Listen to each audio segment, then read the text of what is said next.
동안 잘 지내셨나요?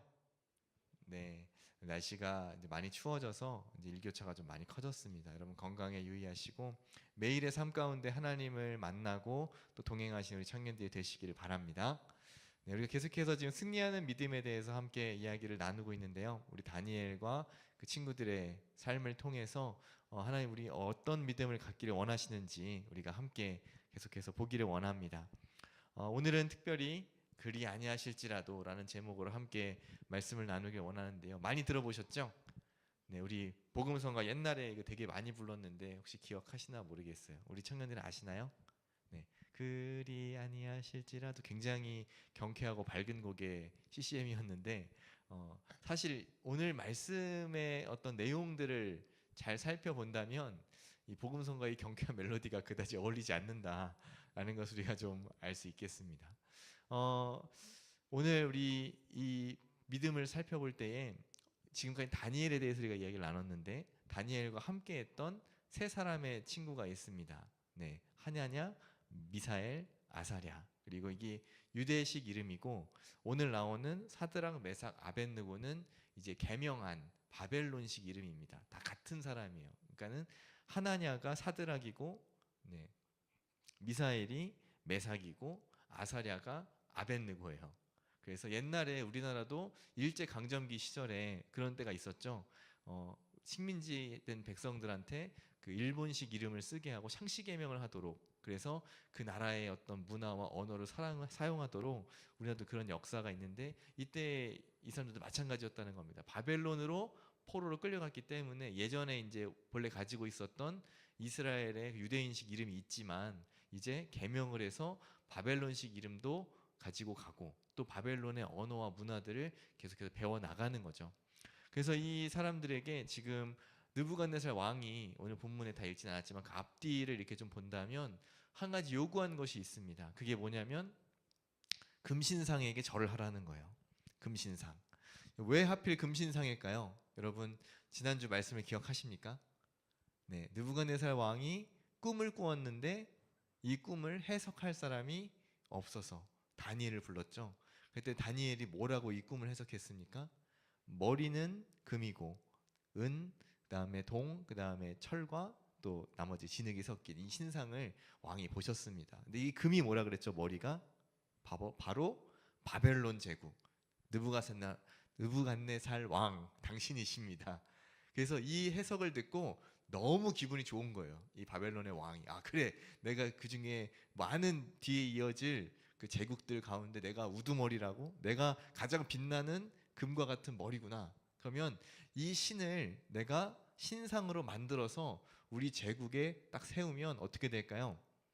그 왕의 위엄이 나타나고 이 제국의 영광이 나타나겠구나. 그래서 이 바벨론의 평야에다가 금신상을 하나 세우게 됩니다. 이 바벨론을 상징하는 아주 커다란 우상을 하나 세우고 모든 백성들과 대소신료들이 다 와서 거기에 절을 하도록, 이제 앞에 낙성식이라고 나오는데 이건 이제 한마디로 이제 처음으로 공개하는 개막식이에요. 개막식. 이렇게 천을 이렇게 덮어놨다가 왜 그거 있잖아요. 테이프 딱 커팅하고 천을 샥 내리면 와 하면서 막 이제 막 축제가 벌어지고 음악이 나오고, 그래서 여기 지금 군악대가 다 동원된 거예요. 여기 엄청나게 많은 악기들이, 음악이 들릴 때에 너희들도 가서 거기서 절해라. 그래서 이 금신상에게 절을 하라고 합니다. 근데 굉장히 사이즈가 커요. 지금 높이가 약 60규빗 이렇게 나옵니다. 그 앞에 보면 60규빗이 지금 우리 현재 단위로 한다면 약 한 18m가 좀 넘습니다. 네, 그러면 아파트로 생각했을 때 한 7층, 8층, 좀 생각해보면 한 9층 정도 되는 높이에요. 아파트 9층 높이에 아주 커다란 신상이 그 평지에 딱 서 있다고 생각을 해보세요. 네, 눈에 확 띄겠죠. 제가 이제 인터넷으로 검색을 해보니까 18m 어느 정도 되는가 봤더니 그 일본에 가면 최근에 그 건담 사이즈가 18m로 실제 실측 사이즈로 똑같이 만드는 모형이 있다고 합니다. 그래서 제가 사진을 보니까 사람들이 정말 쬐끔해요. 쬐끄맣고 아주 건담이 크게 있는데 그거와 같은 크기로 이 신상이 세워졌다. 이 당시에 어떤 기술력이라든지 이런 상황을 생각해 봤을 때 정말 그 당시에 사람들에게는 더 크게 느껴졌을 것 같아요. 그 어마어마한 위용 앞에 금으로 만들었으니까 멀리서 딱 햇빛이 딱 비치면 어떻게 됩니까? 번쩍하고 막 빛나고, 이 제국이, 이 바벨론이 이렇게 금이 많다니, 그거 하나만으로도 모든 것을 압도하는 거예요. 그 위용 앞에 다 나와서 절을 해라. 그런데 이 세 사람은 절을 하지 않습니다. 왜일까요? 왜 절을 하지 않을까요? 이 세 사람이 섬기는 것은 누구일까요? 바로 하나님이시기 때문입니다. 이 왕은 자기의 어떤 권위와 자기의 영광이 크다고 생각해서 누구도 이 영광에 비할 수 없다. 어떤 사람도 이 바벨론 제국과 나 느부갓네살 왕의 이 권세와 이 능력과 이 영광에 감히 비교할 수 없다. 자기를 높이고 이 제국을 높이기 위해서 이 금신상을 세웠습니다. 지금 이 금신상에 절하라고 하는 것은 어떤 의미를 갖느냐면, 네가 섬기는 왕이 누구냐 하는 것을 우리에게 요구하는 거예요. 그것을 인정하느냐? 네가 지금 바벨론 제국의 국민으로서 내가 이 땅에 가장 뛰어난, 가장 영광스러운 왕이고 이 세상을 다스리는 최고의 권위자라는 것을 인정하느냐? 그렇다면 거기에 와서 절하라 라고 하는 거예요. 그러나 우리는 누구를 섬기는 겁니까? 우리는 바벨론의 신과 느부갓네살 왕을 섬기는 그 제국의 신민인가요? 이 미사엘, 아사랴, 또 하나냐, 이 세 사람은 하나님을 섬기는 하나님의 사람이었습니다. 물론 지금은 잠시 그 제국 안에 속하여서 그곳의 말과 문화를 배우고 그들의 관습을 따라 이렇게 삶을 살아가고 있으나, 그들의 마음속에 있는 진짜 왕은, 진짜 신은 누구이신 거죠? 바로 여호와 하나님이십니다. 그렇기 때문에 이 누가 왕이냐 하는 이 질문에 이 세 사람은 정말로 일말의 망설임도 없이 그분은 하나님이십니다. 그래서 절대로 이 우상에게는 절하지 않는 거예요. 이 세 사람이 무릎을 굽힐 수 있다면, 이들이 엎드릴 수 있다면 그 경배와 찬양을 받으실 분, 그 무릎을 굽혀야 할, 절을 해야 할 유일한 대상은 바로 하나님밖에 없으시다는 이야기입니다. 이것이 우리가 승리하는 그 믿음의 가장 근본입니다. 세상에는 많은 유혹들이 있고 우리로 하여금 자기들에게 절하라고 하는 수많은 신들이 있습니다. 돈도 우리의 신이 될 수 있고, 명예도 우리의 신이 될 수 있고, 내가 누군가에게 좋은 사람인 것으로, 또 혹은 굉장히 능력 있고 탁월한 사람인 것처럼 이렇게 인정받고 싶은, 나를 높이고 싶은 그러한 인정 욕구도 우리의 신이 될 수 있습니다. 나중에 결혼하고 나면 자녀도 우리의 신이 될 수 있고, 세상에 그 많은 어떤 것 다 우리의 신이 될 수 있다는 거예요. 모든 것 하나하나가. 그러나 우리는 그것들을 나의 하나님으로, 내가 섬겨야 할 신으로 여기지 않습니다. 그것이 승리하는 성도들의 삶이에요. 하나님만을 섬길 때 그 성도들의 삶은, 그 믿음은 결코 흔들리지 않습니다. 자꾸만 다른 것에 우리의 마음을 빼앗길 때, 우리가 오늘 찬양했지만 내 마음 가운데 그 한 자리, 가장 중요한, 가장 소중한, 가장 높은 곳에 위치해야 할 그 자리에 하나님이 아닌 다른 어떤 것을 놓는 순간 우리는 유혹에 빠지고 우리는 거기서 넘어질 수 있다는 뜻입니다. 그러나 오직 하나님을 섬길 때에 우리는 승리할 수 있고, 우리는 그 믿음으로 이 세상 가운데 오히려 하나님의 선하신 뜻을 펼쳐나갈 수 있다는 거예요.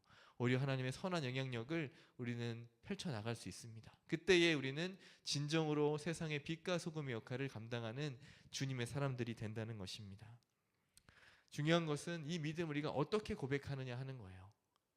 하나님이 어떠한 분이신지 여러분 아시나요?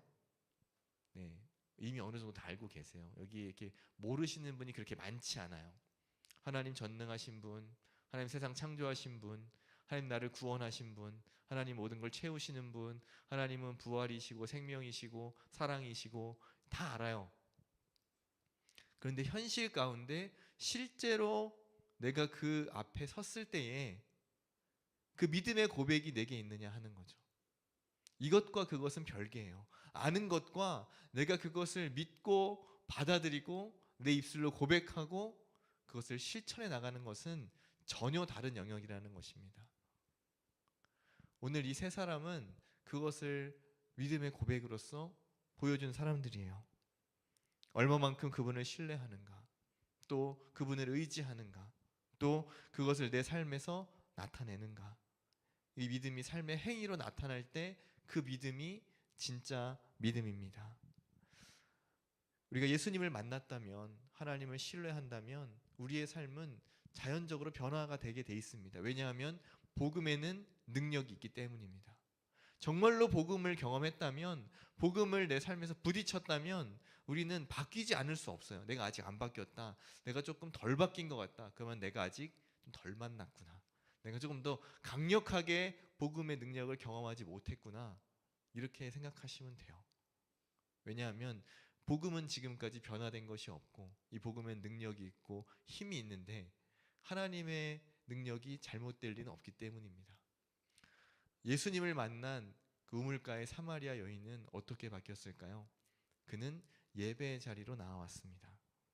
삭개오는 예수님을 만나고 자신의 재산을 팔아서 구제하는 사역에 그 자리로 나왔습니다. 예수님의 제자들, 사도 바울은 성령 충만을 받은 이후, 예수님을 부활하신 예수님을 만난 이후에 복음을 전하고 선교의 삶을 사는 그러한 하나님의 사람으로, 사도로 그 삶을 바치는 것으로 반응을 했습니다. 오늘 사드락, 메삭, 아벳느고 이 세 사람은 이 핍박과 박해 앞에서, 그것도 자신이 풀무불 가운데 던져지는 그 극심한 고통을 당하는 죽음 앞에서 자신의 신앙을 고백하는, 그 믿음을 배반하지 않고 그 믿음을 고백하는 신앙의 절개로서 그 반응을 나타냈습니다. 어떤 그 학자들의 이 조사에 의하면 세상에서 사람이 느낄 수 있는 고통 중에 가장 극심한 고통이 바로 불에 타는 것이라고 합니다. 근데 물론 십자가형이 가장 극심한 고통이라고 하는데, 그건 무엇이냐면 이제 십자가는 오랫동안 그 고통이 지속되기 때문에 이제 어떤 시간이라든지 이런 것들 종합했을 때 십자가형이 극심한 형벌인 것은 맞지만, 사람이 순간적으로 느낄 수 있는 가장 최대치의 어떤 육체적인 고통은 불에 타는 것이라 그래요. 여러분 혹시 불에 데인 경험이 있습니까? 화상을 입어본 경험이 좀 있나요? 네, 우리가 살짝만 어떤 이렇게 뜨거운 데 손을 대거나 지나치기만 해도 이렇게 막 금방 물집이 생기고 막 부풀어 오르잖아요. 되게 아프죠. 저도 이제 어렸을 적에 몇 군데 이렇게 화상을 당한 이렇게 흔적이 좀 있는데 굉장히 아픕니다. 그리고 이게 흉터가 남고 없어지지 않아요. 화상에 의한 것은 굉장히 고통스러운 겁니다. 그런데 어떻게 해요? 지금 그 풀무불에 던져질 위기에 처해진 거예요. 온 몸이 다 불타서 죽음을 맞이해야 할 극심한 형벌 앞에 놓여 있다는 겁니다. 느부갓네살 왕이 화가 나서 오늘 이 말을 했잖아요. 왕이요, 우리가 왕에게 대답할 필요가 없습니다. 이거 대답할 가치도 없다는 거예요. 사실은 너 지금이라도 늦지 않았으니 그 바로 빨리 와서 금신상에서 절해라. 그러면 너희에게 아무 일이 없겠지만 만약에 절하지 않으면 너희가 풀무불에 던져질 줄 알아. 아주 지엄한 왕의 명령이잖아요. 그런데 그 왕의 명령을 거절하고 우리가 그 왕의 질문에 대답할 필요도 없습니다. 우리에게 있는 이 하나님은, 우리가 믿는 참신은 오직 여호와 하나님 한 분뿐이고, 우리는 그 하나님이 우리가 풀무불 가운데 던져진다 할지라도 능히 우리를 거기서 건져내시리라는 분이라는 것을 우리는 믿습니다. 그리고 설령 만일 그렇게 하지 않으실지라도, 우리를 풀무불 가운데 건져내지 않으실지라도 우리가 왕에게 혹은 그 신상에게 절하지 않을 줄을 아옵소서. 살든지 죽든지 나는 왕에게 절하지 않겠다는 거예요. 왜냐? 하나님이 나의 왕이시기 때문에. 내가 살든지 죽든지 불에 타든지 나는 그 신상에게 절하지 않겠다는 겁니다. 왜냐? 내가 절할 대상은 따로 있기 때문에. 내가 섬길 하나님은 오직 한 분뿐이기 때문에. 이 믿음을 지켜나가는 것, 이것이 쉬울까요? 네, 결단코 이것은 절대 쉬운 일이 아닙니다. 정말 어려운 일이에요. 하지만 이것이 이 세 사람의 삶에서 그들의 진정한 고백으로, 그 믿음으로, 그 행위로 나타났을 때에 하나님께서 이들을 사용하십니다.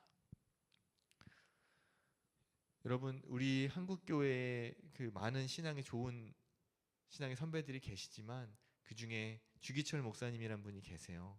이분은 일정의 강점기 시절에 교회를 목회하셨던 목사님입니다. 평양에서 이제 목사 안수를 받으셨고 남쪽으로 내려와서 여러 이제 경상도 지역에서 주로 목회를 하셨는데, 그 중에 이제 그때에 이제 한 가지 도전이 들어왔습니다. 한국 교회. 그게 뭐냐면 바로 신사참배예요. 그 일본이 자신들의 그 신사에 그쪽 방향을 향해서 하루에 3번 절을 하라. 그리고 그 천황에 대해서 만세를 해라. 그러면 모든 지금까지의 교회 활동과 이런 것들을 다 보장해주고 오히려 이 일본 정부에서 더 조선총독부에서 지원을 해주겠다. 너희들이 기독교 포교를 잘할 수 있도록 우리가 지원을 해주겠다. 절 3번만 하면 돼요. 예배 시간에. 가능합니까? 대신에 절하지 않으면 끌려가서 고문을 당하고 교회는 와야 되고 일본 순사들이 계속 지키면서 하는지 안 하는지 감시하고 모든 그 활동들을 제재받고 그렇게 될 거예요. 어떻게 해야 되겠습니까? 주기철 목사님은 그 신사참배를 거부하고 그 믿음의 신앙의 절개를 지킨 분입니다. 그리고 그 대가로 일본의 경찰에 끌려가서 모진 고문을 당하시다가 결국 그 감옥에서 순교하셨어요. 일설에 의하면 주기철 목사님이 여러 가지 고문을 많이 당하셨는데 그 중에 한 가지는 이 대못을 거꾸로 세운 그 판에다가 그 위를 걷게 했다. 여러분, 말이 됩니까? 그 대못 위를 걸으면 어떻게 될까요? 발이. 그 참혹한 고문 속에서도 그 신앙을 버리지 않으셨다라고 하는 거예요.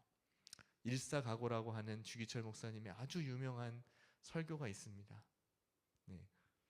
한 번 죽는 거예요. 한 번 죽는 것은 우리에게 정해진 것인데 우리가 어떠한 각오를 가지고 이 믿음을 지켜나가야 할 것인가. 그래서 그거에 대한 아주 유명한 설교도 하시고 이 믿음의 신앙의 절개에 대해서 신사참배 반대 운동에 앞장서였던 그 주기철 목사님의 그러한 고든 신앙이 우리 한국교회 안에 전통으로 내려오고 있다는 거예요. 여러분은 어떻게 선택을 하시겠습니까? 특별히 우리 청년들이 살아가고자 하는 이 세상에 많은 도전들이 있습니다.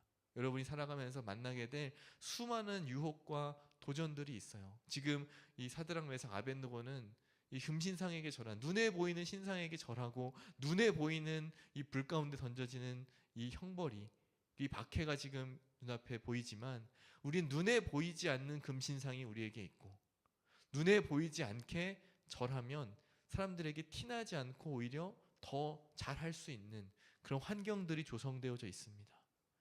누구도 우리가 절을 했는지 알 수 없어요. 그리고 우리는 풀무불에 던져진 것 같은 그러한 형벌도 눈에 띄게 받지 않습니다. 그것은 누구만 아시는 거죠? 나와 하나님만 아시는 거예요. 그 가운데에서 우리가 어떠한 선택을 할 것인가, 그 가운데에서 우리는 어떤 믿음을 지킬 것인가 하는 것이 우리에게 계속되는 도전과 우리의 믿음의 과제로 남겨져 있습니다. 우리는 결과를 가지고 하나님을 섬기는 것이 아닙니다. 오늘 이 사드락과 메삭과 아벳느고는 결과적으로 봤을 때 풀무불에 던져졌지만 이 느부갓네살 왕이 이 말을 듣고 화가 나서 7배나 그 불을 더해라. 그래서 이 불이 너무나 거세게 불을 지폈기 때문에 불 지피던 사람이 타 죽을 정도로 옆에 있다가 그렇게 뜨겁게 불을 지폈는데 그 속에 던져졌어요. 그런데 이 사람들이 어떻게 됐습니까? 옷 하나 타지 않고 머리카락 하나를 타지 않고 하나님께서 이 세 사람을 건져주십니다. 들어갈 때는 분명히 3명이었는데 느부갓네살 왕이 가만히 이렇게 눈을 이렇게 비벼서 보니까 마치 인자와 같은 이가 거기 중간에 한 명 있었다. 누구셨을까요? 인자와 같은 이. 예수님께서. 네, 신약의 인자와 같은 이. 예수님께서 사드락과 메삭과 아벳느고와 함께 계셔서 이들을 보호하시고 이들이 머리카락 하나, 털럭 하나 다치지 않고 이 불 가운데로 나올 수 있도록 예수님께서 건져주십니다. 결과적으로 봤을 때 이 세 사람은 구원받았어요. 그럼 구원받았기 때문에 하나님을 섬기는 것입니까? 풀무불 가운데에서 건져주셨기 때문에 하나님을 섬기는 건가요? 그게 아니에요. 이미 앞서서 이 세 사람은 그렇게 하지 않으실지라도 나는 절하지 않겠습니다. 그 믿음이 이미 있었습니다. 그 고백이 먼저 있었고 이들은 정말로 그들이 불에 타 죽었든 이렇게 건짐을 받았든 상관없이 그 믿음을 지켰을 거예요. 어떠한 경우에는 하나님이 극적으로 회복시키시는 경우도 있습니다. 그러나 어떠한 경우에는 주기철 목사님처럼 정말 순교의 자리로 나아가게 하시는 분들도 계세요. 중요한 것은 무엇이냐? 우리는 결과를 보고 하나님을 섬기는 것이 아니라 우리는 하나님께서 어떠한 일을 행하셨기 때문에 하나님을 섬기는 것이 아니라 하나님이 하나님이시기 때문에 하나님이 나의 하나님이 되시기 때문에 우리는 하나님을 신뢰하고 그분을 의지하고 그분을 섬기는 줄로 믿습니다. 사랑하는 여러분, 우리에게 승리하는 믿음은 그렇게 하셨기 때문에 믿는 믿음이 아니라 그리 아니하실지라도 그렇게 하지 않으실지라도 하나님을 섬기겠습니다.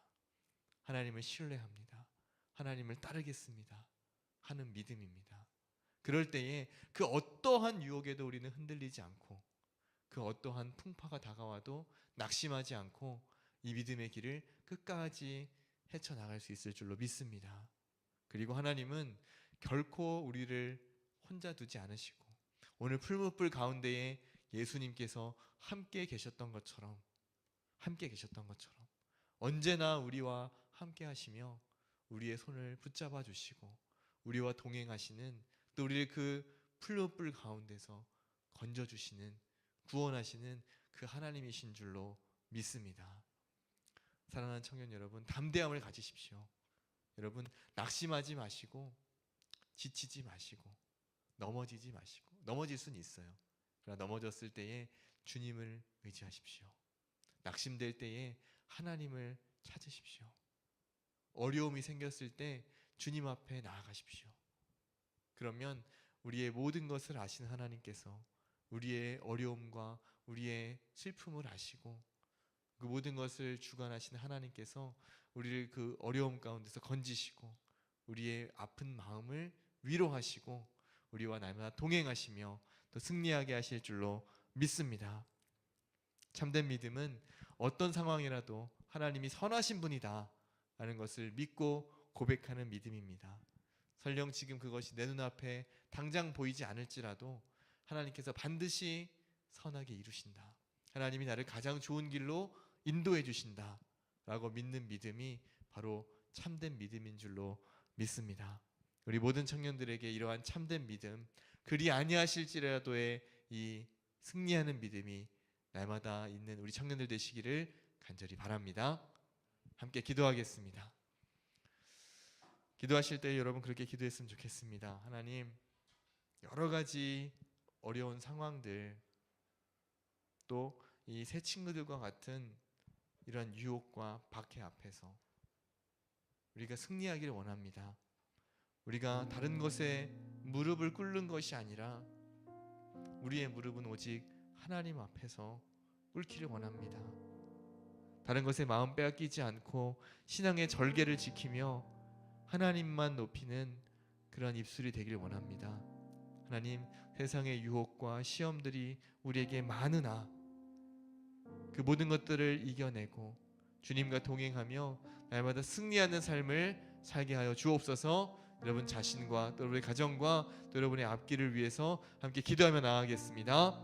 하나님 아버지 감사합니다. 오늘도 귀한 믿음 허락하여 주시고 또 말씀을 통하여서 하나님 어떠한 분이신지를 알게 해주시니 감사합니다. 하나님 사랑하는 주님의 청년들이 아버지 믿음을 가지고 주 앞에 나아가기를 원합니다. 하나님 어떠한 것에도 우리의 마음을 빼앗기지 않고 우리가 흔들리지 않으며 오직 하나님만을 섬기겠다고, 주님만 예배하겠다고, 오직 주님만 따라가겠다고 결단하며 이것을 삶에서 실행해 나가는 우리 청년들이 되기를 원합니다. 하나님, 때로는 어려움이 또 고난들이 우리의 삶에 다가올 때가 있지만 그 가운데 우리의 마음이 빼앗기지 않기를 원합니다. 어떠한 상황 가운데서도 하나님 앞에 감사하며 주님을 찬양하며 선하신 하나님을 높이는 그런 성숙한 신앙의 열매가 우리에게 맺혀지게 해주시고, 하나님, 지금 당장 눈앞에 보이지 않을지라도 선한 목자 되신 하나님께서 우리를 쉴만한 물가로 푸른 초장으로 인도하신다는 것을 믿고 그 주님을 끝까지 신뢰하며 따라가는 아버지여, 그 주님의 어린 양들이 되게 하여 주옵소서. 아버지, 오직 주님의 음성에만 귀를 기울이기를 원합니다. 아버지, 주님의 말씀에만 우리의 시선을 집중하길 원합니다. 주님께서 잡아주시는 그 손에 우리의 손을 맡기기를 원합니다. 하나님께서 함께 이끌어 가시는 주님의 발걸음을 따라 그 걸음을 따라가기를 원합니다. 아버지, 우리 모든 청년들이 주님의 걸음을 따라가는 귀한 하나님의 삶 될 수 있도록 역사해 주옵소서.